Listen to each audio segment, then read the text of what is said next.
The morning mist clung to the Pennsylvania countryside on July 2, 1863. In a farmhouse 3 miles south of Gettysburg, Confederate General James Longstreet spread his maps across a wooden table. His finger traced the ridgelines Cemetery Hill, Culp's Hill, Little Round Top. The Union Army held the high ground like a fishhook, curved and strong, but there was a gap, a weakness in their left flank that his scouts had identified at dawn. One coordinated assault, properly timed, could roll up the entire Federal line. The war itself might turn on the next 6 hours. At 11:47 a.m., Longstreet sealed 2 sets of orders in separate envelopes. One directed Major General John Bell Hood's division to march east, then south, to strike the Union's exposed left. The other ordered Major General Lafayette McLaws to advance directly north against Cemetery Ridge as a diversion. He handed both envelopes to a single courier, Private Samuel Morrison of the 15th Alabama, a farm boy who had ridden these roads since childhood. Morrison saluted, mounted his horse, and spurred toward the Confederate lines. He would deliver both sets of orders within the hour, to the wrong commanders. By sunset, 4,200 Confederate soldiers would lie dead or wounded in fields that were never supposed to see battle. The Union Army would hold every inch of high ground it had claimed at dawn, and the road to Washington would remain closed to Southern hopes forever. This is the story of how a single mistake, a confusion of names, a similarity of camps, a rider's error in the summer heat changed the course of American history. How 20 minutes of confusion on a Pennsylvania farm road cost the Confederacy its last, best chance for independence. How one young man's mistake echoed through generations, determining the fate of a nation. The Battle of Gettysburg would rage for 3 days, claiming more than 50,000 casualties from both armies. But its outcome was decided in the first hour of July 2nd, when the right orders went to the wrong generals, and the Confederate States of America began its long march toward defeat. The Army of Northern Virginia had not intended to fight at Gettysburg. General Robert E. Lee's second invasion of Pennsylvania was conceived as a campaign of maneuver designed to draw Union forces away from Virginia's war-torn landscape while demonstrating Confederate strength to European powers who might yet recognize Southern independence. Lee's 75,000 veteran troops were meant to threaten Harrisburg, perhaps Philadelphia, forcing the Lincoln administration to sue for peace before Confederate resources were exhausted by prolonged warfare. But armies, like rivers, follow the path of least resistance, and that path had led both forces to converge on a small college town where 10 roads met among the rolling hills of Adams County.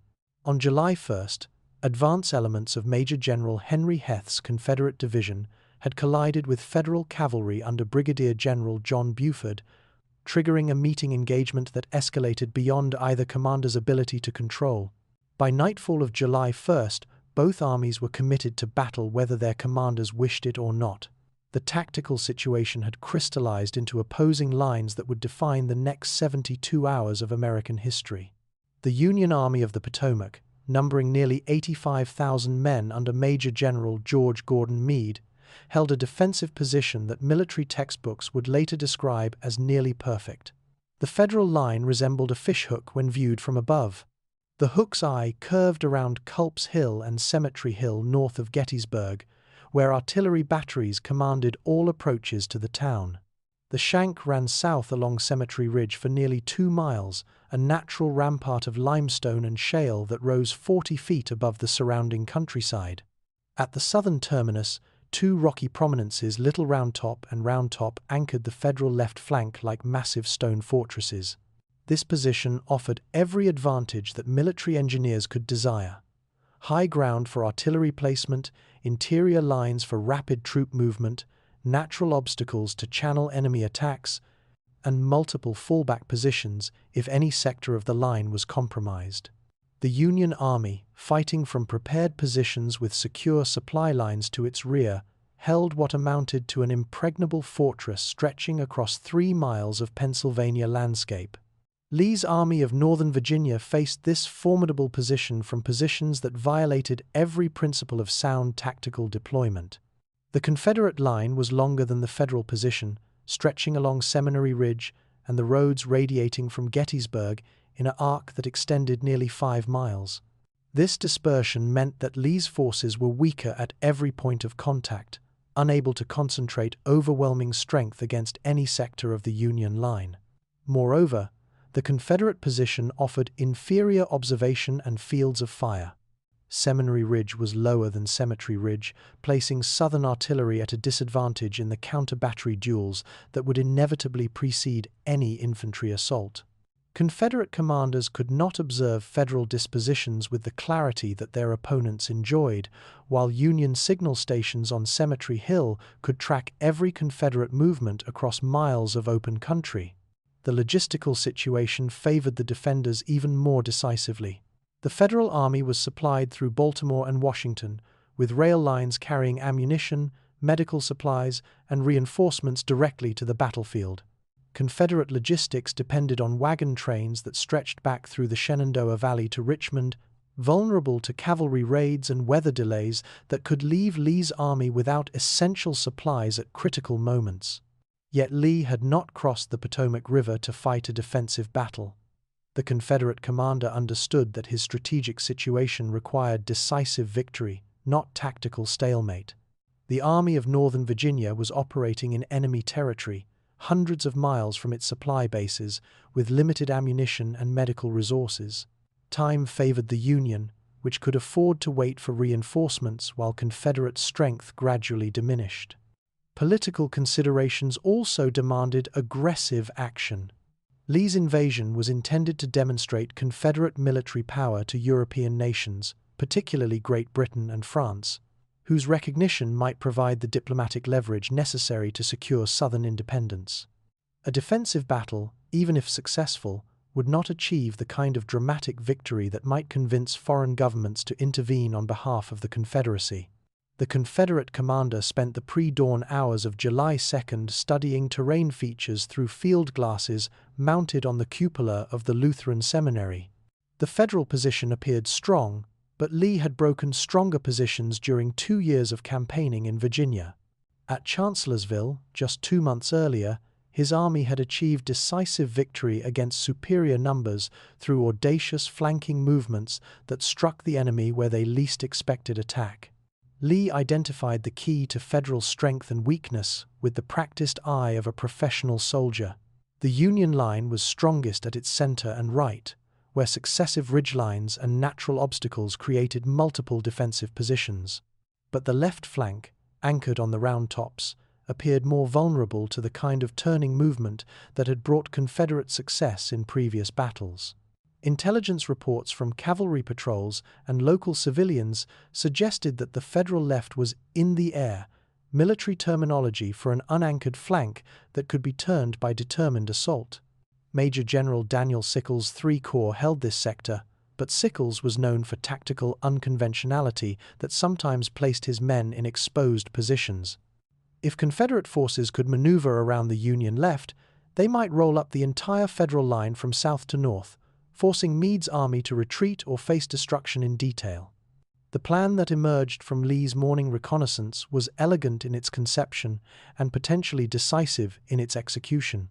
While Lieutenant General Richard Ewell's 2nd Corps demonstrated against the Federal right around Culp's Hill, and Lieutenant General A.P. Hill's 3rd Corps engaged the Union center along Cemetery Ridge, Lieutenant General James Longstreet's 1st Corps would execute the war's most ambitious flanking movement. Longstreet's 2 divisions, totaling nearly 15,000 veteran troops, would march south and east, following farm roads and cattle paths to avoid Federal observation. Once beyond enemy lines of sight, the Confederate force would swing north, approaching the Federal left flank from an unexpected direction. The assault would strike the Union Army at its weakest point, while simultaneous attacks along the rest of the line prevented Federal commanders from shifting reserves to meet the threat. Success would require precise timing, perfect coordination, and flawless execution by units operating miles apart across unfamiliar terrain. Each element of Lee's plan depended on every other element proceeding exactly as scheduled. A delay in one sector could compromise the entire operation, while premature attack might alert Federal defenders to Confederate intentions before the flanking force was in position to strike. At 7:30 a.m., Lee descended from his observation post and rode to Longstreet's headquarters, a commandeered farmhouse 3 miles south of the seminary. The First Corps commander was already awake, studying maps by lantern light while his staff officers prepared orders for the day's operations. Coffee brewed in a pot suspended over the fireplace, its aroma mixing with the smell of leather, horse sweat, and black powder that characterized every Confederate command post. Longstreet rose as Lee entered, his weathered face showing the strain of commanding troops in combat for nearly 2 years. The Georgian general had earned his reputation through methodical, tactical planning, not the kind of audacious maneuvers that Lee favored. His preference was for defensive warfare, forcing Union armies to attack Confederate entrenchments where Southern firepower could offset Northern numerical superiority. But Longstreet was Lee's most trusted subordinate, the general whom Lee called his old war horse for his reliability under extreme pressure. If anyone could execute the complex flanking movement that Lee's plan required, it would be James Longstreet and the veteran divisions that had followed him from the Peninsula to Antietam to Fredericksburg to Chancellorsville. Lee spread his maps across the farmhouse table, using ink bottles and dispatch cases to hold down the corners against morning breezes that stirred through open windows. The conference that followed would determine not only the day's tactical operations, but the ultimate fate of Confederate independence. "General Longstreet," Lee began, his finger tracing the Federal positions marked in blue ink across the map. "The enemy holds strong ground, but I believe we can turn his left flank if we move with sufficient force and proper coordination." Longstreet studied the map, his expression growing more skeptical as Lee outlined the proposed maneuver. The route would take Confederate forces across miles of open country, within range of Federal observation posts and cavalry patrols. The timing would have to be perfect, the coordination flawless, the execution swift and decisive. "General Lee," Longstreet replied carefully, "my men will advance wherever you direct. But perhaps we might consider moving around the Federal right instead, or forcing them to attack our positions rather than assaulting theirs." Lee's response carried the finality of command decision. "The attack will go forward as planned, General. Your corps will strike their left flank, while Hill and Ewell engage their center and right. Speed and coordination will be essential." The conference concluded at 8:45 a.m. with Longstreet's acceptance of his orders. The First Corps would execute the flanking movement that might win the Battle of Gettysburg and, with it, Confederate independence. Success would open the road to Washington, Philadelphia, and negotiated peace. Failure would leave Lee's army trapped in Pennsylvania, hundreds of miles from safety, facing a Union force that grew stronger with each passing day. As Lee rode back toward his headquarters, artillery fire began echoing from the direction of Gettysburg, indicating that both armies were preparing for the day's main effort. Federal batteries along Cemetery Ridge had commenced the counter-battery fire that would suppress Confederate artillery during the preliminary bombardment. Confederate guns along Seminary Ridge responded with their own fire, seeking to neutralize Federal artillery that could disrupt the coming infantry assaults. The Battle of Gettysburg's second day was beginning exactly as Lee had planned. Within hours, 75,000 Confederate soldiers would be locked in combat with 85,000 Federal troops across a battlefield that stretched for miles through Pennsylvania countryside. The outcome would depend on timing, coordination, and the ability of subordinate commanders to execute complex orders under the extreme pressure of combat. But in the farmhouse that served as First Corps headquarters, James Longstreet faced the most difficult challenge of his military career, translating Lee's strategic vision into tactical reality through a command system that depended entirely on human messengers carrying written orders across a battlefield where a single mistake could prove catastrophic. The margin for error in military operations is always narrow. On the morning of July 2, 1863, that margin was about to be tested by circumstances that no amount of planning could have anticipated. The science of military communication in 1863 was primitive by later standards, relying entirely on human messengers, signal flags, and telegraph lines that could be cut by enemy action or weather. In an army spread across miles of hostile territory, The transmission of orders from headquarters to frontline units required a network of couriers whose reliability under fire determined the success or failure of complex tactical operations. Confederate communications faced additional challenges beyond those confronting their federal opponents. The Army of Northern Virginia was operating in Pennsylvania, hundreds of miles from familiar terrain, dependent on local guides whose loyalty was questionable at best. Maps of the region were scarce and often inaccurate, showing roads that no longer existed or failing to indicate obstacles that could delay military movements for hours. Moreover, Confederate forces were outnumbered and could not afford the redundant communication systems that Federal commanders employed as standard procedure. Union armies routinely sent multiple couriers with identical messages, established signal relay stations every few miles, and maintained telegraph communications with higher headquarters. Confederate commanders made do with whatever resources were available, often relying on single messengers to carry orders upon which thousands of lives depended. In the farmhouse parlor that served as 1st Corps headquarters, Lieutenant Colonel Moxley Sorrell faced the complex task of translating Longstreet's verbal instructions into written orders that would coordinate the movements of nearly 15,000 men across unfamiliar territory. Sorrell was Longstreet's chief of staff, a South Carolina lawyer whose pre-war legal training had prepared him for the precision of language that military orders required. The first set of orders, addressed to Major General John Bell Hood, outlined a flanking movement of extraordinary complexity. Hood's division, 4 brigades of Texans, Alabamians, and Georgians would march east from their current positions along farm roads that avoided Federal observation posts. Once beyond enemy sight, the division would turn south, then west again, approaching the Federal left flank from a direction that Union commanders would not anticipate. Hood will advance at precisely 12:30 p.m., Longstreet dictated, pacing before the map table where morning light illuminated the Pennsylvania countryside in careful detail. His brigade commanders will maintain absolute march discipline: no noise, no unauthorized halts, no fires that might reveal our movement to Federal signal stations. The route prescribed for Hood's division followed country roads that Confederate cavalry had reconnoitered during the previous night, winding through patches of woodland and across creek beds that would conceal the movement of an entire division from Federal observation. The approach to Little Round Top would be made from the southeast, a direction from which Union defenders would not expect attack. Sorrell wrote carefully, his pen scratching across field message forms as he transcribed orders that would commit 6,000 Confederate soldiers to combat. The language was precise, the timing specific, the tactical objectives clearly defined. Hood's division would strike the Federal left flank at exactly 2 p.m., synchronized with supporting attacks by McLaws' division against Cemetery Ridge. The second set of orders, intended for Major General Lafayette McLaws, prescribed a more conventional approach.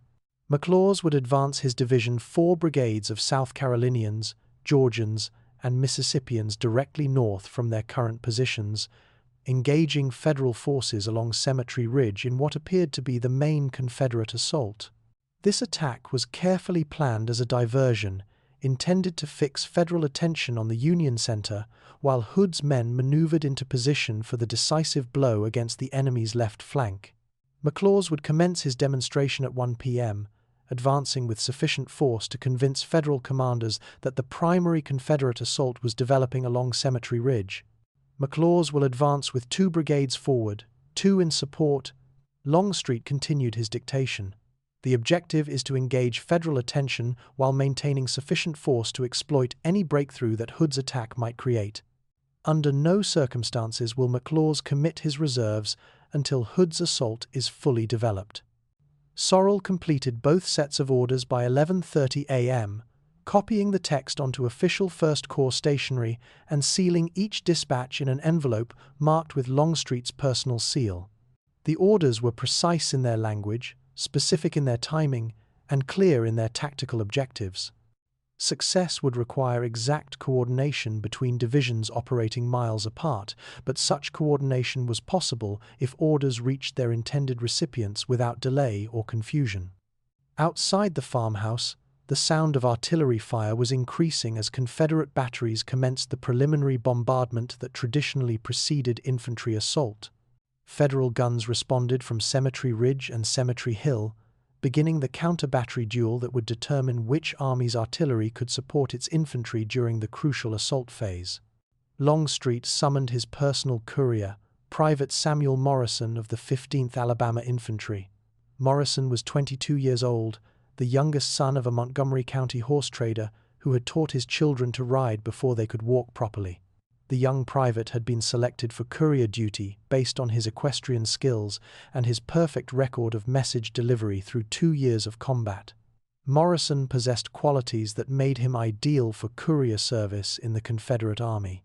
He was an expert horseman who could control his mount under fire, navigate difficult terrain, and maintain course despite the confusion that characterized Civil War battlefields.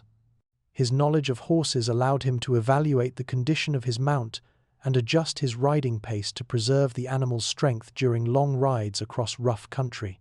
More importantly, Morrison had demonstrated absolute reliability in previous battles.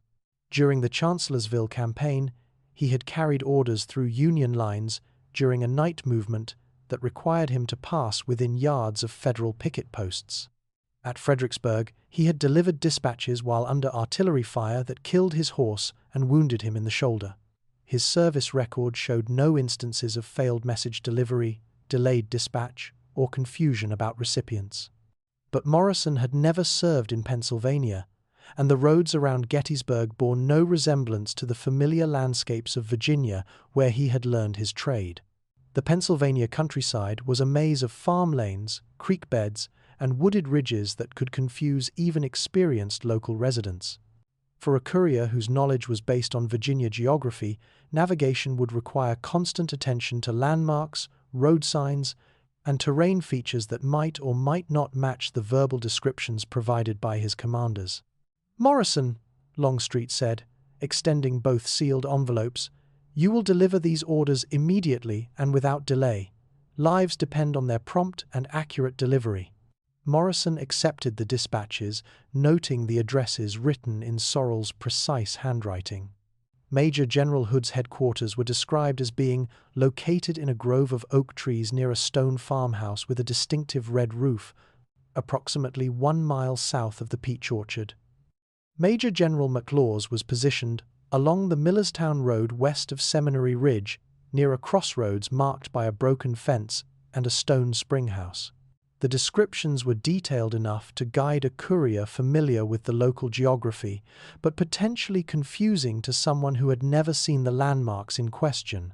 Morrison studied both envelopes carefully, memorizing the addresses and the geographic references that would guide him to his destinations. "Sir," Morrison asked, "are there any specific roads I should follow, or individuals I should contact if I cannot locate these headquarters immediately?" Longstreet moved to the farmhouse window, gazing toward the sound of gunfire that indicated both armies were preparing for the day's major engagement. Both headquarters are located within 2 miles of this position, connected by roads that Confederate cavalry patrol regularly. You should encounter no Federal forces if you remain within our lines, but exercise caution near the Emmitsburg Road where enemy cavalry has been reported. Morrison saluted, secured both envelopes in his leather dispatch case, and stepped outside to where his horse waited. The animal was a bay gelding, requisitioned from a Pennsylvania farmer 4 days earlier and still adjusting to military service. The horse was sound and strong, but unfamiliar with Morrison's riding habits and potentially unreliable under combat conditions. The courier mounted, adjusted his carbine sling to ensure that his weapon would not interfere with his riding, and urged his horse toward the road that led north toward the sound of battle. His mission seemed straightforward: deliver Hood's orders to the oak grove near the red-roofed farmhouse, then locate McLaw's headquarters at the crossroads marked by the broken fence. The route to Hood's position led through countryside, transformed by the presence of 2 large armies. Confederate supply wagons clogged every road, moving ammunition and medical supplies forward while evacuating wounded from the previous day's fighting. Artillery batteries rolled past at the trot, their gun crews scanning the horizon for signs of Federal cavalry that might threaten the Confederate line of communication. Infantry regiments marched in columns of 4, their officers consulting maps and compasses as they moved toward positions assigned by higher headquarters.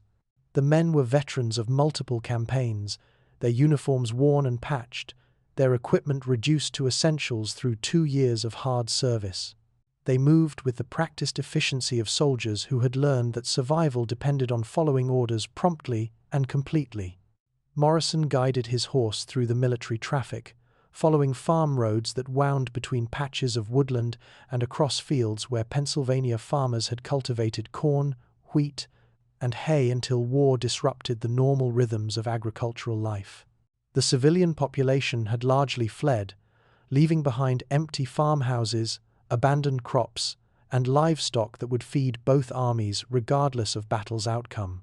As he rode, Morrison could hear the sound of skirmishing from multiple directions. Confederate and Federal cavalry screens were probing each other's positions, testing enemy strength while concealing the movement of their main forces. The crack of carbine fire would erupt from a distant wood line, followed by the thunder of galloping hooves as mounted skirmishers fell back to new positions. The Pennsylvania landscape was deceptive in its apparent simplicity. What looked like open farmland from a distance revealed itself, on closer approach, to be broken by stone walls, creek beds, rail fences, and patches of dense timber that could conceal entire regiments from observation. Roads that appeared to lead directly to their destinations often curved away into unexpected valleys or terminated at farm gates that blocked further progress. For a courier operating under time pressure, navigation became a constant challenge, requiring instant decisions about routes, landmarks, and the reliability of local geographic features. A wrong turn could cost crucial minutes, while stopping to ask directions might reveal Confederate intentions to civilians whose loyalty remained questionable. Morrison reached what he believed to be the vicinity of Hood's headquarters after 35 minutes of steady riding. He found himself at the edge of a wooded area where Confederate infantry were forming up for combat operations, their regimental flags indicating units that he recognized as belonging to one of Longstreet's divisions. But something appeared inconsistent with the description he had been given. The terrain matched Longstreet's verbal instructions: oak trees, stone farmhouse, red roof, but the unit insignia and uniforms suggested that this was McLaws' sector, not Hood's. Officers moved among the men, checking equipment and reviewing orders, while sergeants conducted final inspections before the division advanced into battle. Morrison approached a captain of South Carolina infantry who was studying a map spread across a tree stump, the officer's expression showing the concentration of a man responsible for leading soldiers into combat. The captain looked up as Morrison approached, noting the courier's dispatch case and the urgency evident in his manner. "Captain," Morrison called, "can you direct me to General Hood's headquarters? I have orders to deliver from Corps Command." The captain studied Morrison's uniform and equipment, identifying him as a legitimate Confederate courier rather than a potential spy or deserter. "Hood's division is somewhere south of here, I believe," the officer replied. "This is McLaws' sector. His headquarters are in that farmhouse." He pointed toward the red-roofed building visible through the trees, about 200 yards down that lane. Morrison felt the first stirring of uncertainty about his navigation. The farmhouse matched Longstreet's description: perfectly stone construction, distinctive red roof, surrounded by oak trees in a grove that provided natural concealment from Federal observation. But the presence of McLaws' infantry suggested that either the division commanders had changed positions during the night, or his own understanding of the local geography was flawed. Military protocol dictated that couriers should verify the identity of message recipients before delivering sealed orders. But battlefield conditions often made such verification difficult or impossible, particularly when units were dispersing for combat and command posts were relocating to avoid artillery fire. Morrison faced a decision that thousands of couriers confronted during every battle: proceed based on available information, or delay delivery while seeking confirmation that might arrive too late to influence tactical operations. The sound of intensifying artillery fire indicated that both armies were approaching the moment of decisive engagement. Federal batteries on Cemetery Ridge were concentrating their fire on Confederate positions along Seminary Ridge, while Southern artillery responded with counter-battery fire designed to suppress Federal guns during the infantry assault phase. Morrison rode toward the farmhouse, studying the landscape for additional clues that might confirm or contradict his identification of the command post. Confederate staff officers moved in and out of the building, carrying maps, dispatch cases, and the field glasses that indicated the presence of a major headquarters. A Confederate battle flag flew from a pole beside the front door, its stars and bars identifying this as an official military installation. Everything suggested that this was indeed a division command post, staffed by officers authorized to receive orders from Corps headquarters. But Morrison's uncertainty about which division was headquartered here would lead to a decision that would echo through American history. The margin for error in military communications had narrowed to a single moment of confusion, a courier's hesitation that lasted no more than 30 seconds, but would determine the fate of 75,000 Confederate soldiers and the ultimate outcome of the American Civil War. Private Samuel Morrison dismounted, approached the farmhouse door, and prepared to deliver orders that would send thousands of men to their deaths in battles they were never supposed to fight. Major General Lafayette McLaws stood beside the stone wall that marked the boundary of his temporary command post, his field glasses trained on Federal positions visible across nearly a mile of Pennsylvania countryside. The morning sun illuminated Union artillery batteries positioned along Cemetery Ridge, their guns already engaged in the counter-battery duel that would determine which army's infantry would advance under friendly fire support. McLaws had commanded troops in combat for 2 years, from the Peninsula Campaign through Antietam, Fredericksburg, and Chancellorsville. Experience had taught him to read terrain like a military engineer, identifying the approaches that offered concealment from enemy observation and the defensive positions that could channel attacking forces into predetermined killing zones. The Federal line before him appeared formidable from every tactical perspective. Union infantry occupied positions behind stone walls and earthworks that had been improved throughout the previous night, while artillery batteries commanded all likely avenues of approach. Federal signal stations on Cemetery Hill could observe Confederate movements across miles of open country, providing Union commanders with intelligence that Confederate forces could not match. But McLaws also understood that battles were won by commanders willing to accept calculated risks in pursuit of decisive advantage. The morning's tactical briefing had outlined Longstreet's plan for a coordinated assault that would strike the Federal line simultaneously at its strongest and weakest points, preventing Union reserves from shifting to meet Confederate threats. At 12:15 p.m., a Confederate courier approached McLaws' headquarters at the gallop, his horse lathered from hard riding across rough country. McLaws recognized the rider as one of Longstreet's regular messengers, though he could not recall the young man's specific identity. The general lowered his field glasses and turned toward the approaching horseman. Private Samuel Morrison reined in his mount 50 yards from the command post, dismounted quickly, and approached at the double-quick pace that indicated urgent dispatch delivery. His uniform showed the dust and sweat of hard riding, while his expression reflected the strain of navigation through unfamiliar territory under combat conditions. "Orders from General Longstreet, sir," Morrison announced, saluting and extending a sealed envelope marked with the Corps commander's official seal. McLaws accepted the dispatch, noting the quality of paper and the red wax seal that confirmed its authenticity. He broke the seal and unfolded the field message form that contained his division's instructions for the day's operations. But as he read the opening paragraph, his expression shifted from expectation to puzzlement, then to something approaching alarm. The orders directed his division to execute a flanking movement of extraordinary complexity and danger. McLaws was to march his 4 brigades east toward the Baltimore Pike, then south toward the Round Tops, approaching the Federal left flank from a direction that would place Confederate forces between the Union Army and its primary supply line to Washington. The tactical instructions contradicted everything McLaws understood about his role in Longstreet's plan.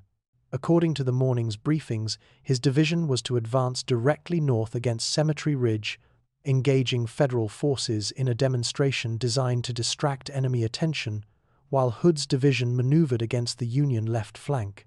McLaws read the orders twice, searching for clarification or alternative interpretation that might reconcile the written instructions with his understanding of the tactical situation. The handwriting was unmistakably Sorel's, the official seal authentic, the paper consistent with First Corps stationery. But the movement prescribed in the orders would expose his division to observation and fire from multiple directions while separating his men from supporting units by several miles of enemy-held terrain. The route described in the orders would take McLaws' men directly across open ground commanded by Federal artillery positions on Cemetery Hill and Culp's Hill. Confederate forces attempting such a movement would be visible to Union observers for miles, telegraphing Confederate intentions while providing Federal commanders ample time to shift reserves to meet the threat.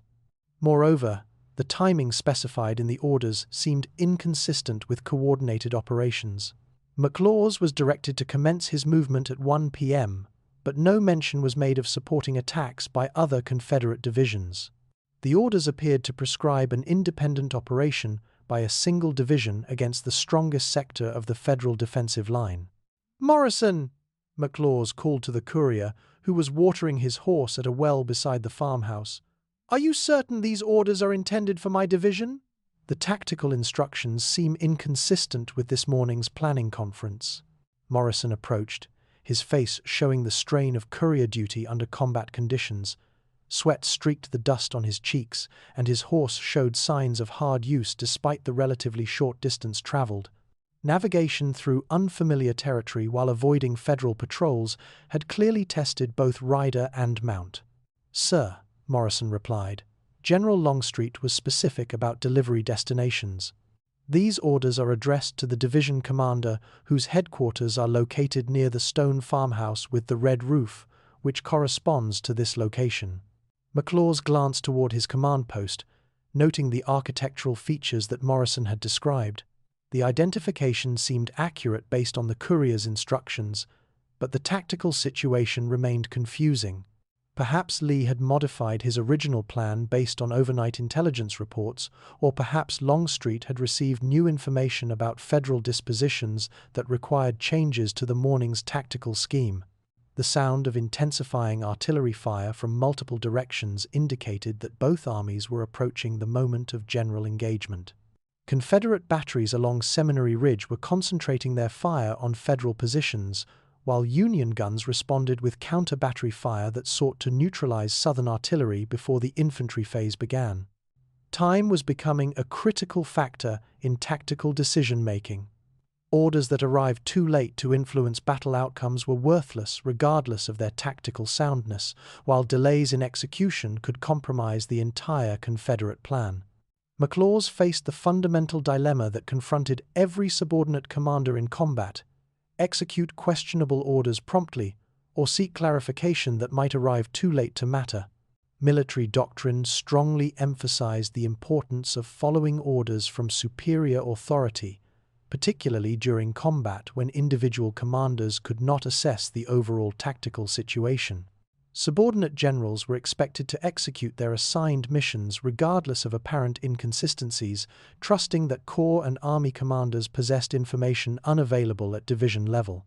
But doctrine also recognized that battlefield conditions could make literal compliance with orders impossible or counterproductive. Division commanders were granted discretionary authority to modify their tactical methods if local conditions required adaptation, provided that they achieved their assigned objectives through alternative means. McLaws dismissed Morrison with instructions to return immediately to Corps headquarters for further assignments, then summoned his 4 brigade commanders for emergency consultation. The general officers Brigadier General Joseph Kershaw of South Carolina, Brigadier General William Barksdale of Mississippi, Brigadier General Paul Semmes of Georgia, and Brigadier General William Wofford, commanding the mixed brigade, gathered around the map table that had been established beneath a spreading oak tree. Kershaw was the first to review the written orders, his expression growing increasingly troubled as he studied the prescribed route and tactical objectives. "General McLaws," he said finally, "this movement will expose our entire division to enfilade fire from Federal batteries on Cemetery Hill." We would be advancing across open ground with no cover, no supporting artillery, and no clear indication of enemy strength. Barksdale, whose Mississippi regiments had earned their reputation through aggressive assault tactics, was equally skeptical of the proposed movement. "Sir, our men have spent the morning preparing for an advance north against Cemetery Ridge, not east toward the Baltimore Pike. Changing direction now will require precious time we may not have, while the new route appears far more dangerous than our original assignment." Semmes studied the map carefully, tracing the route with his finger while calculating march times and distances. "Moreover, General, this movement would place us several miles from the nearest supporting units. If we encounter strong Federal resistance, we would be fighting alone against whatever forces the enemy might concentrate against us." Wofford, the most junior of the brigade commanders but a veteran of multiple campaigns, raised additional concerns about the tactical implications. "Sir, if we advance as these orders direct, we will be moving parallel to the Federal line for several miles before turning to attack. Union signal stations will observe our movement from the beginning, giving their commanders ample time to reinforce whatever positions we ultimately assault." The four brigadiers had identified the fundamental problems with the movement prescribed in McLaws' orders. The route was tactically unsound, exposing Confederate forces to unnecessary risks while offering minimal prospects for success. The timing was poorly coordinated with other Confederate operations, suggesting that McLaws' division would be attacking alone rather than as part of a coordinated assault. But the orders bore Longstreet's authentic seal and had been delivered by his personal courier following established military protocol. The tactical instructions, however questionable, came directly from Corps headquarters and carried the authority of superior command. Military discipline required subordinate officers to execute orders promptly and efficiently, regardless of their personal assessment of tactical soundness. McLaws made the decision that would determine the fate of his division and influence the outcome of the Battle of Gettysburg. "Gentlemen," he announced, "these orders come directly from General Longstreet under General Lee's authority. Whatever reservations we may have about the tactical plan, we are bound by military discipline to execute these instructions promptly and to the best of our ability." The brigade commanders began planning the movement, studying maps while calculating march routes, timing, and the complex logistics required for rapid redeployment of 6,000 infantry soldiers across unfamiliar terrain. Staff officers rode between regiments, delivering preliminary orders and coordinating the supply arrangements necessary for combat operations far from established support positions. Meanwhile, 3 miles to the south, Major General John Bell Hood waited at his own headquarters for orders that should have arrived more than an hour earlier. Hood's division 4 brigades of Texas, Alabama, and Georgia veterans remained in their staging positions despite the approaching deadline for the flanking movement that was supposed to be the centerpiece of Lee's tactical plan. Hood had dispatched multiple couriers to Longstreet's headquarters, requesting clarification of his division's role in the day's operations. Each messenger returned with verbal assurances that written orders had been sent but had not yet reached their destination. Longstreet's staff was investigating the delay and would provide duplicate instructions as soon as the situation could be resolved. But resolution was becoming impossible as the tactical situation developed beyond anyone's ability to control. McLaws' division had begun its movement eastward toward the Baltimore Pike, following the route prescribed in orders originally intended for Hood's command. Nearly 6,000 Confederate soldiers were marching toward positions they had not reconnoitered, following instructions based on intelligence they had not received. The movement could not remain concealed from Federal observers for more than a few minutes. Union signal stations on Cemetery Hill and Culp's Hill commanded views of the countryside for miles in every direction, while Federal cavalry patrols operated along all major roads leading toward Confederate positions. Within minutes of McLaws' departure, telegraph messages were flowing toward Union Army headquarters, reporting unexpected Confederate movement in a sector that had been considered relatively secure. Major General George Sykes, commanding the Federal V Corps, received orders at 1:20 p.m. to shift 2 brigades south toward the Round Tops, reinforcing positions that had been lightly held based on assumptions about Confederate tactical intentions. Artillery batteries were redeployed to cover approaches that had not been considered likely avenues of enemy advance, while cavalry detachments moved to establish observation posts along roads that McLaws' men would have to traverse. The Federal response demonstrated the tactical advantage that defending armies enjoyed over attacking forces. Union commanders, operating from interior lines with rapid communication systems, could shift reserves more quickly than Confederate forces could maneuver to threaten new sectors. Federal artillery, positioned on commanding ground, could cover multiple approaches simultaneously, while Confederate guns remained tied to positions that supported the original tactical plan. By 1:45 p.m., McLaws' lead brigade had reached positions within long-range artillery fire of Federal batteries, but the tactical situation bore no resemblance to the scenario outlined in their orders. The Union left flank was not weakly held as intelligence had suggested. It was being rapidly reinforced by units shifted from the Federal center and right. Confederate forces found themselves advancing toward prepared positions across open ground, without surprise and without the overwhelming local superiority that successful attacks required. Hood's division, meanwhile, remained in its original positions, still waiting for orders that would never arrive in their intended form. The flanking movement that Lee's plan required had been transformed into a frontal assault by McLaws' men against the strongest sector of the Federal defensive line, while the division specifically trained and positioned for the flanking maneuver remained motionless 3 miles away. At 2 p.m., Longstreet himself rode south to investigate the delays that were compromising his corps' coordinated assault. What he discovered contradicted everything he understood about the morning's tactical planning and message delivery. McLaws' division was advancing alone toward Federal positions that were being rapidly reinforced, while Hood's men remained in staging areas that should have been empty for more than an hour. The realization of what had occurred struck Longstreet with the force of physical impact. Somewhere in the communication chain that connected his headquarters to his division commanders, orders had been misdirected with consequences that were rapidly becoming irreversible. McLaws was executing Hood's mission while Hood waited for McLaws' orders, and the tactical coordination that Lee's plan required was disintegrating into chaos that no amount of improvisation could restore. The Battle of Gettysburg was entering its decisive phase, but not according to any plan that Confederate commanders had conceived. The confusion that had begun with a courier's honest mistake was spreading through the Army of Northern Virginia's command structure, creating the kind of tactical disaster that could destroy Lee's invasion of Pennsylvania, and with it, Confederate hopes for independence. Private Samuel Morrison, the unwitting agent of this catastrophe, was already beyond questioning. At 1:30 p.m., while attempting to locate Hood's headquarters to deliver what he believed were McLaws' orders, Morrison had encountered a Federal cavalry patrol near Rock Creek. In the brief but violent skirmish that followed, the young Alabama courier had been mortally wounded, taking to his grave the knowledge of his error and the location of the remaining dispatch that might have clarified the confusion before it became irreversible.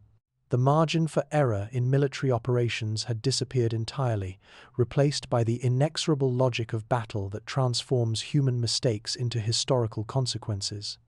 What had begun as a simple confusion of destinations was about to become one of the most costly tactical failures in American military history. The first indication of catastrophic failure came not from the sound of battle, but from the absence of expected noise. At 2:15 p.m., Lieutenant General James Longstreet positioned himself on Seminary Ridge, his field glasses focused on the Federal positions around Little Round Top, where Hood's division should have been engaging Union forces in the flanking attack that would decide the Battle of Gettysburg. Instead, the southern end of the Federal line remained ominously quiet. No dust clouds indicated the movement of large infantry formations. No artillery fire suggested the preliminary bombardment that preceded Confederate assaults. No battle flags were visible through the summer haze that obscured distant terrain features. The decisive blow that Lee's tactical plan required had simply failed to materialize. To the northeast, however, the sound of sustained rifle fire indicated that McLaws' demonstration had escalated far beyond its intended scope.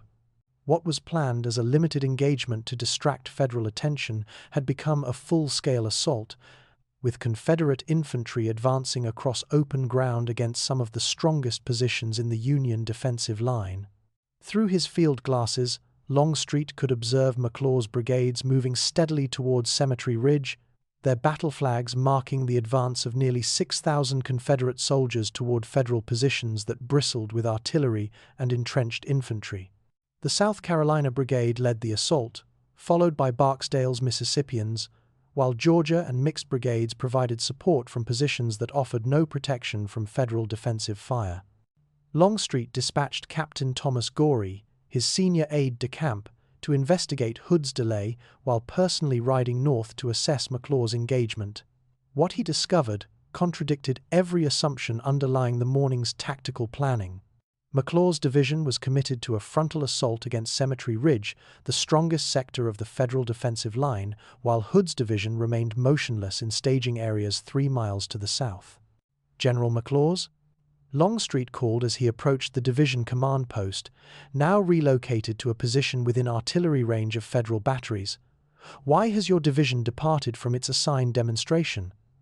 Your men are advancing into the strongest Federal positions rather than conducting the limited engagement we discussed. McLaws rode forward to meet his corps commander, his face showing the strain of controlling a division-sized assault under impossible tactical conditions.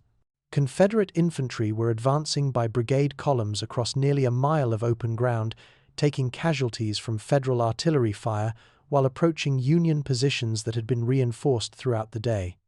General Longstreet, McLaws replied, extending the dispatch that had initiated his division's movement, I am executing the orders delivered by your courier at 12:15. My division is advancing to strike the Federal left flank, as directed in these written instructions. Longstreet accepted the dispatch, recognizing immediately the handwriting of Lieutenant Colonel Sorrell and the authentic seal of 1st Corps headquarters. But as he read the tactical instructions, horror replaced confusion in his understanding of what had occurred. The orders in McLaws' possession were those intended for Hood's division, prescribing the flanking movement that was supposed to be executed by entirely different troops from an entirely different starting position. The implications cascaded through Longstreet's tactical awareness with devastating clarity. Hood's orders had been delivered to McLaws, who was attempting to execute a flanking movement through frontal assault against prepared positions.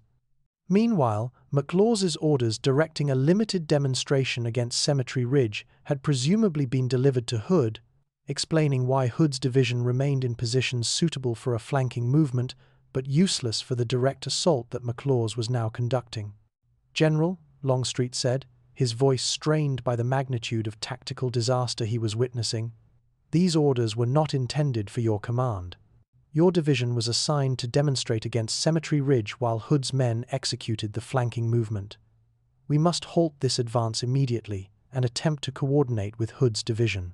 But tactical momentum, once initiated, becomes nearly impossible to control through command intervention.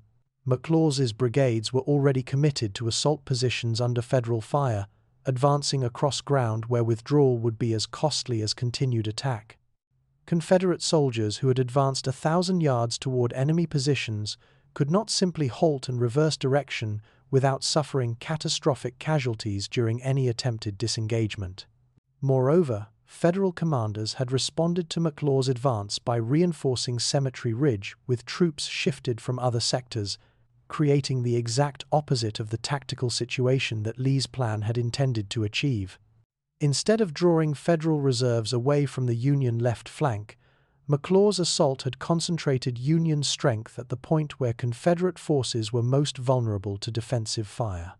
At 2:30 p.m., Brigadier General Joseph Kershaw's South Carolina Brigade reached the stone wall that marked the first line of Federal defenses along Cemetery Ridge. The Confederate assault had covered nearly a mile of open terrain under artillery fire that had decimated entire companies, but Kershaw's survivors pressed forward with the discipline that had characterized Confederate infantry throughout 2 years of combat. The collision between Kershaw's men and the Federal defenders resembled the impact of an unstoppable force against an immovable object. Confederate soldiers, exhausted by their advance across broken ground, encountered Union infantry fighting from prepared positions with artillery support that Confederate forces could not match. The result was predictable in its tactical outcome and horrifying in its human cost. Kershaw's regiments took cover behind the stone wall, firing at Federal positions less than 50 yards away while attempting to reorganize for the final assault that would either carry the Union line or destroy the South Carolina Brigade in the attempt. Confederate battle flags, torn by rifle fire and blackened by powder smoke, still flew above positions that could not be held without immediate reinforcement. Behind them, Brigadier General William Barksdale's Mississippi Brigade continued its advance toward the same stone wall where Kershaw's men had stalled. Barksdale, mounted on a gray horse and conspicuous in his refusal to seek cover, rode at the front of his troops while urging them forward through Federal fire that was claiming casualties at an unsustainable rate.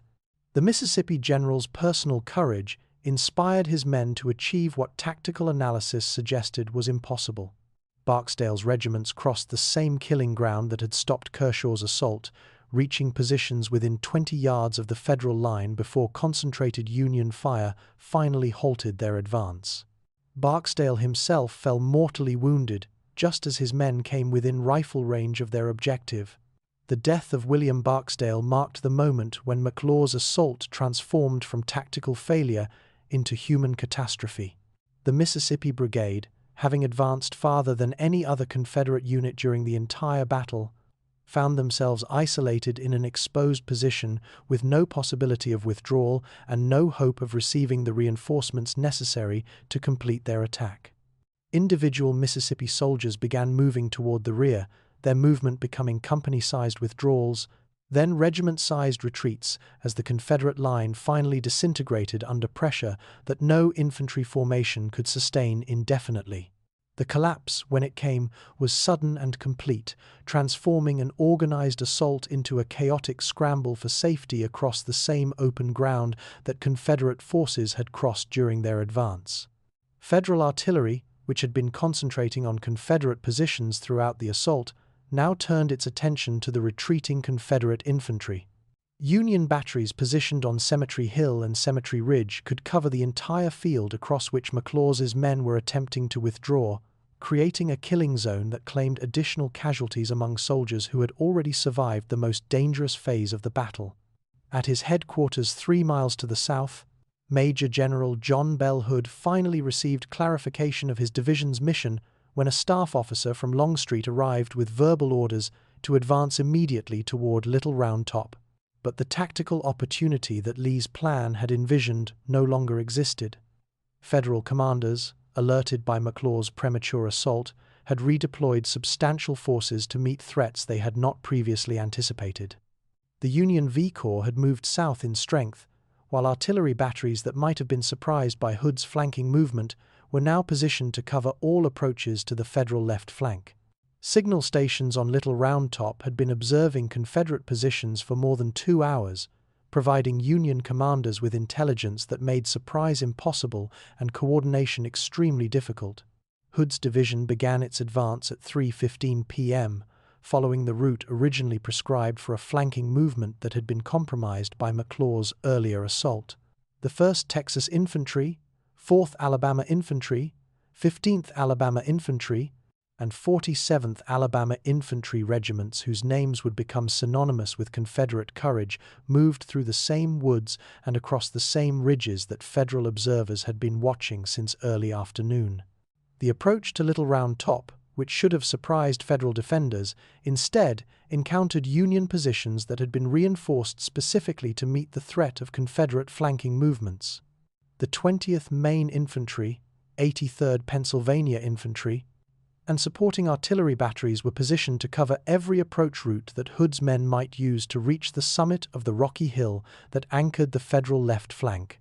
The assault on Little Round Top, when it finally developed, bore no resemblance to the swift flanking movement that Lee had envisioned.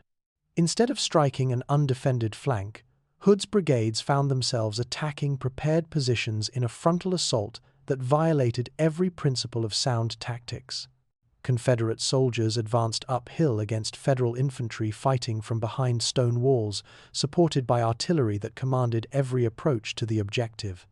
The 15th Alabama Infantry, the same regiment that had provided Private Samuel Morrison for courier duty, advanced to within 30 yards of the Federal positions before being repulsed with losses that would effectively eliminate the unit as a combat formation. Colonel William Oates, commanding the regiment, was wounded during the final assault, while nearly half of his men became casualties in an engagement that lasted less than 20 minutes. Hood himself was severely wounded during the early phases of the assault, a shell fragment severing arteries in his left arm that would leave him permanently disabled. Command of the division devolved to Brigadier General Evander Law, who inherited a tactical situation that offered no possibility of success and limited opportunities for limiting additional casualties. By 4:30 p.m., both Confederate divisions were in full retreat toward their original positions, leaving behind nearly 5,000 casualties scattered across Pennsylvania fields that should never have witnessed such concentrated violence. The tactical plan that might have broken the Federal line and opened the road to Washington had been transformed into one of the most costly failures in Confederate military history. The human cost of Private Morrison's error was becoming visible across the battlefield as stretcher-bearers began the grim task of collecting wounded soldiers from positions where they had fallen during attacks they had never been intended to make.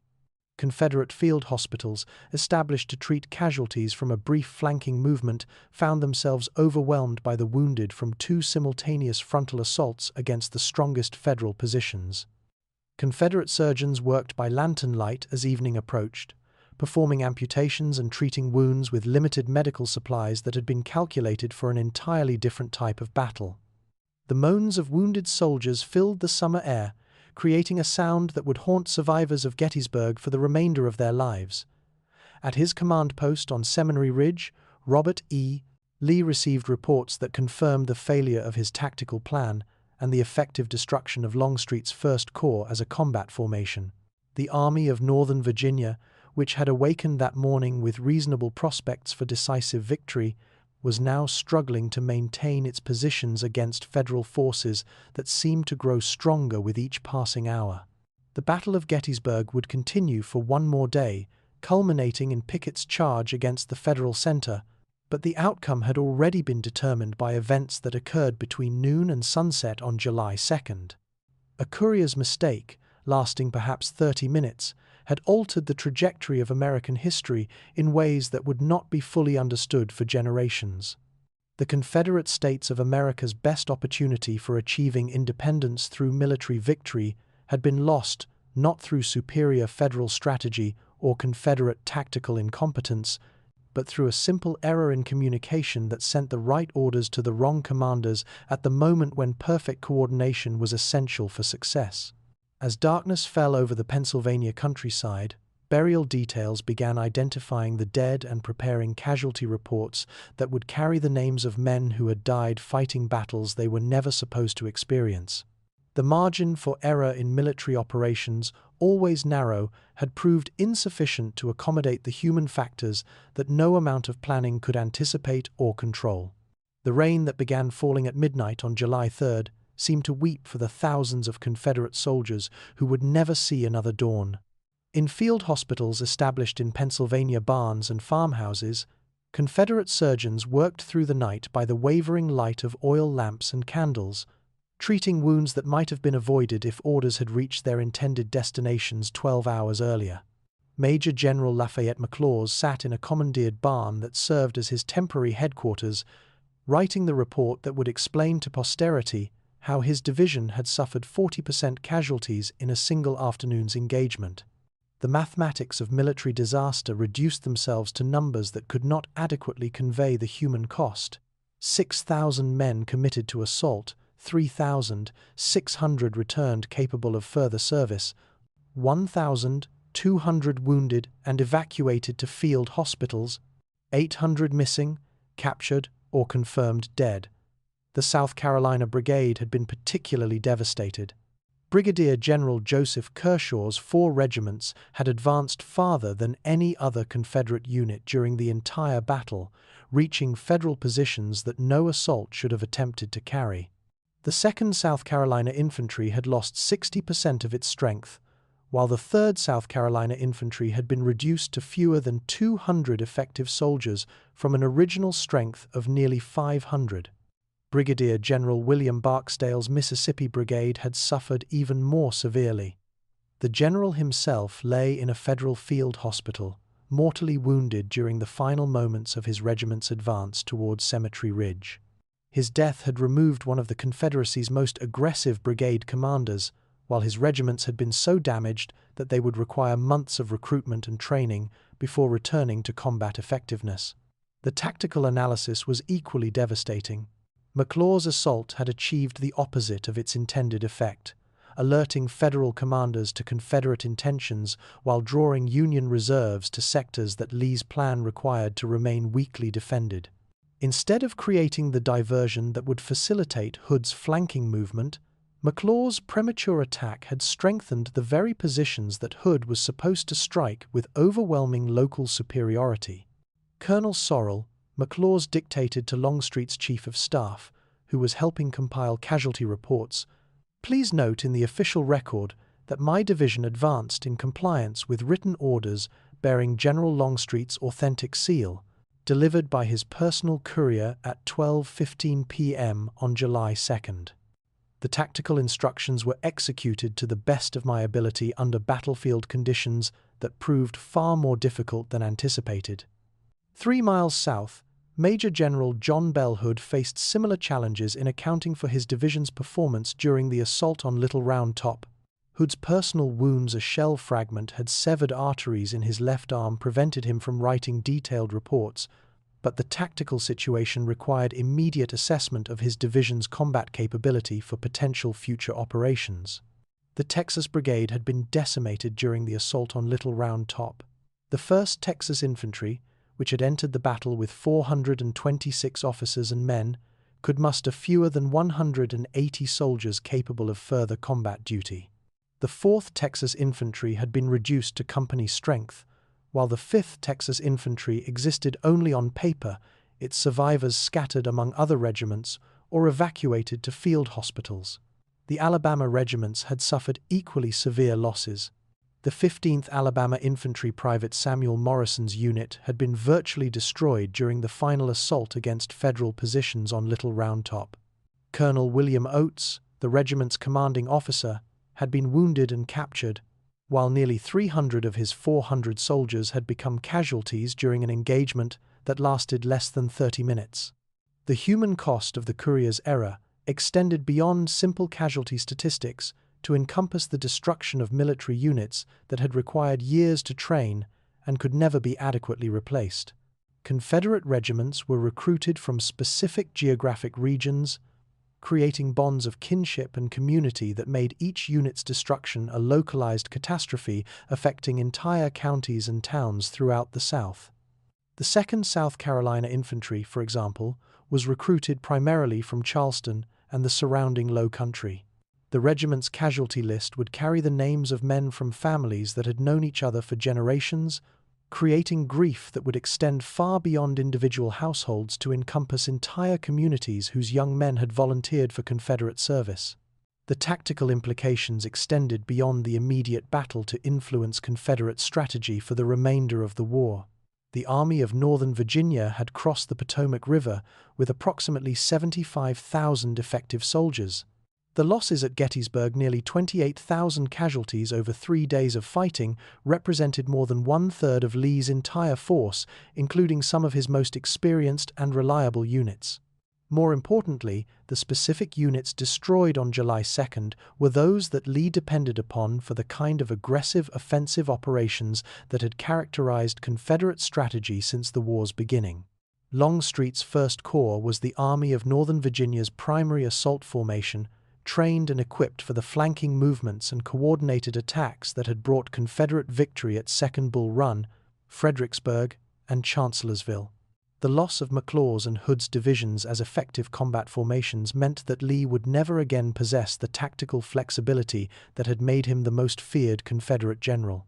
Future Confederate operations would be limited to defensive warfare, responding to federal initiatives rather than seizing the strategic offensive that might force Union political leaders to seek negotiated peace. Federal commanders were beginning to understand the magnitude of their tactical and strategic success. Major General George Gordon Meade, commanding the Army of the Potomac, had expected Lee to attempt a coordinated breakthrough on July 2nd, but Confederate attacks had developed piecemeal rather than simultaneously. The Union defensive line, which might have been broken by perfect coordination between McLaws and Hood, had instead been reinforced after the first Confederate assault revealed Lee's general tactical intentions.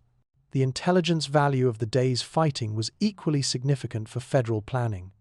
Union signal stations had intercepted Confederate communications throughout the battle, revealing details of Lee's command methods, tactical preferences, and coordination procedures that would influence federal strategy for the remainder of the war. Confederate tactical doctrine, previously shrouded in the fog of war, had been exposed through battlefield observation during the failed assaults of July 2nd. Major General Gouverneur Warren, the Union Army's chief topographical engineer, spent the evening of July 2nd analyzing the Confederate attacks from his observation post on Little Round Top. His written assessment would influence federal tactics for the remainder of the conflict. The enemy's assaults lacked coordination, suggesting communication difficulties that we might exploit in future engagements. Their tactical methods, while individually sound, appear vulnerable to the kind of intelligence gathering that our Signal Corps makes possible. On July 3rd, Lee made one final attempt to achieve the breakthrough that had eluded him on the previous day. Major General George Pickett's division, supported by elements from Hill's and Longstreet's corps, advanced across nearly a mile of open ground toward the Federal center on Cemetery Ridge. But the assault was doomed by the same factors that had defeated the July 2nd attacks: inadequate coordination, insufficient preparation, and federal defenders who had learned from the previous day's experience. Pickett's charge, as the assault would be remembered by history, represented Lee's last desperate attempt to salvage victory from the tactical disaster that had begun with Private Morrison's delivery error. But the Army of Northern Virginia no longer possessed the strength or coordination necessary for the kind of complex operations that might have succeeded against prepared federal positions. The failure of Pickett's charge marked the end of Confederate offensive operations in the Eastern Theater. Lee began withdrawing his army toward Virginia on July 4th, leaving behind the dead and severely wounded who could not survive the difficult journey back across the Potomac River. The Army of Northern Virginia would never again attempt invasion of federal territory, and the strategic initiative would pass permanently to Union forces. Private Samuel Morrison was buried in an unmarked grave beside the Taneytown Road, his identity lost among the hundreds of Confederate casualties who fell during 3 days of continuous fighting. His role in determining the battle's outcome would never be officially recorded, his delivery error never formally investigated. The confusion that changed American history remained a mystery known only to the participants, most of whom had not survived to provide testimony.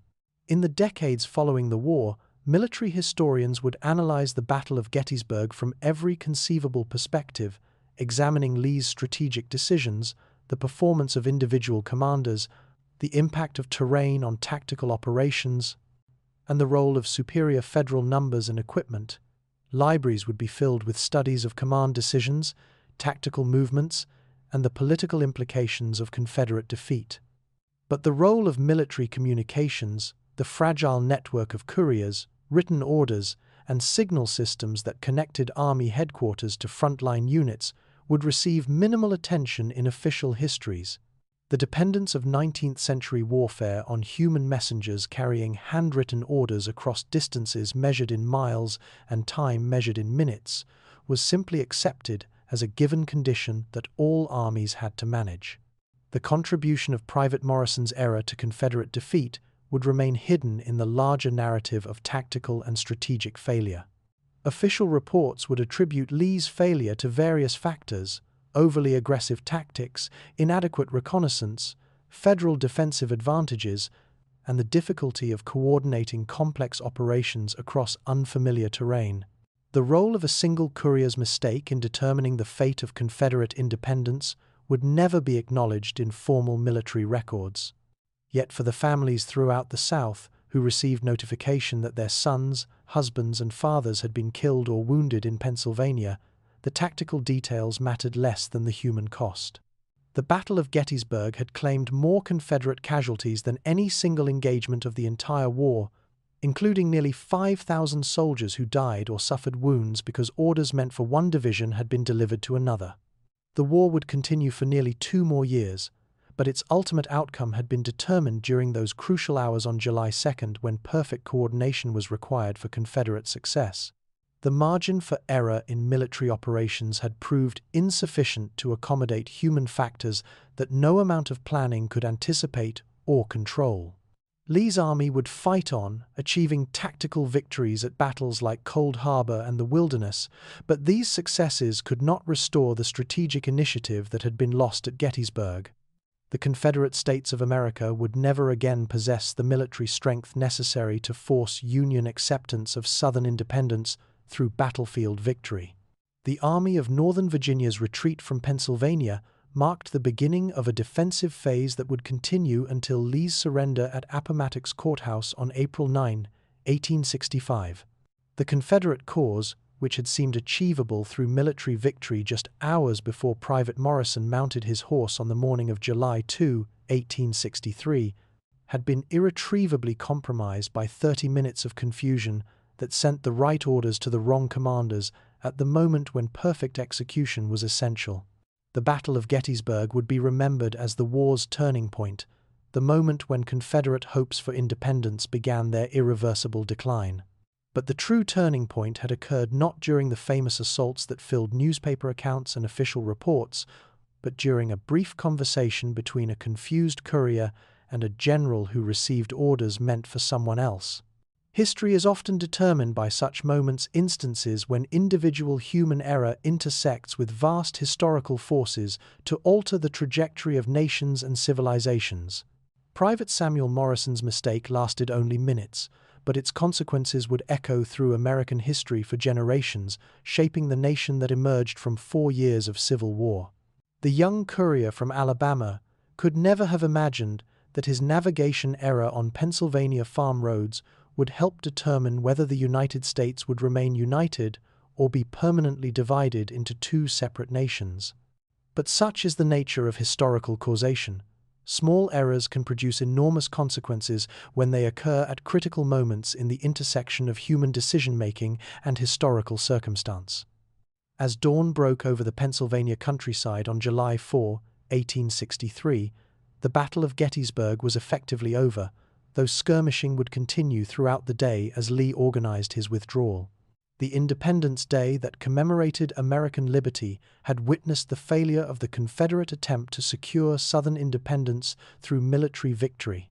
Private Morrison's grave would eventually be lost as Pennsylvania farmers reclaimed their fields and the physical evidence of battle gradually disappeared beneath crops and pasture. But the consequences of his error would endure as long as American history is remembered, a reminder that the fate of nations can sometimes depend on the reliability of a single young man carrying orders across unfamiliar roads in the confusion of war. What happened here was not merely a defeat, it was a lesson written in blood, studied by those who came after and often ignored.